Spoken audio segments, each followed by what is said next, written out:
बहुत समय पहले की बात है। एक साधु अपनी पत्नी के साथ नदी के तट पर रहता था। उन दोनों की कोई संतान नहीं थी।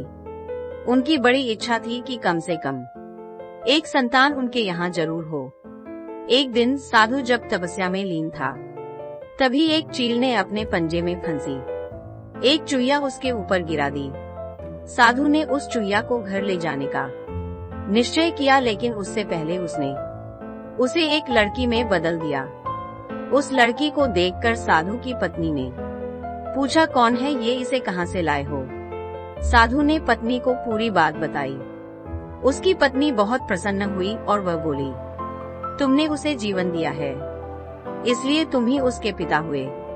इस तरह मैं भी उसकी माँ हुई। हमारे यहाँ कोई संतान नहीं थी, इसलिए भगवान ने इसे हमारे पास भेजा है। जल्द ही वह बच्ची एक सुंदर युवती बन गई। जब वह 16 साल की हुई तो साधु और उसकी पत्नी ने उसका विवाह करने का निश्चय किया। साधु ने सूर्य देवता का आह्वान किया।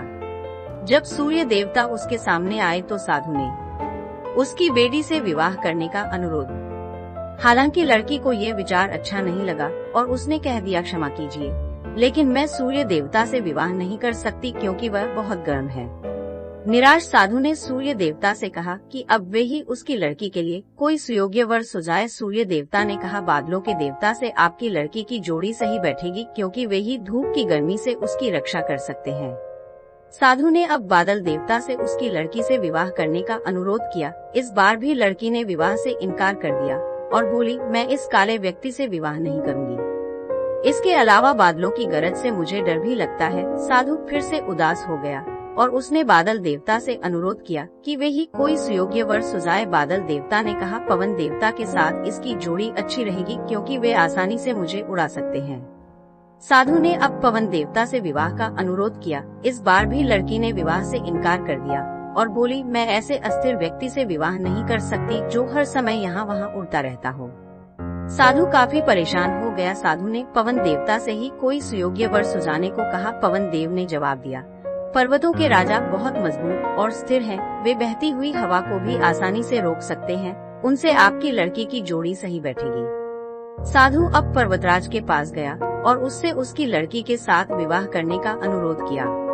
हालांकि इस बार भी लड़की ने विवाह करने से इनकार कर दिया और कहा, मैं ऐसे किसी व्यक्ति से विवाह नहीं कर सकती जो इतना कठोर और ठंडा हो।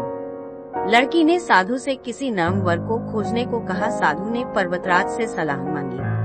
पर्वतराज ने जवाब दिया, किसी चूहे के साथ ही आपकी लड़की की जोड़ी अच्छी रहेगी, क्योंकि वह नर्म भी है और आसानी से किसी पर्वत में भी बिल बना सकता है। इस बार लड़की को वर पसंद आ गया।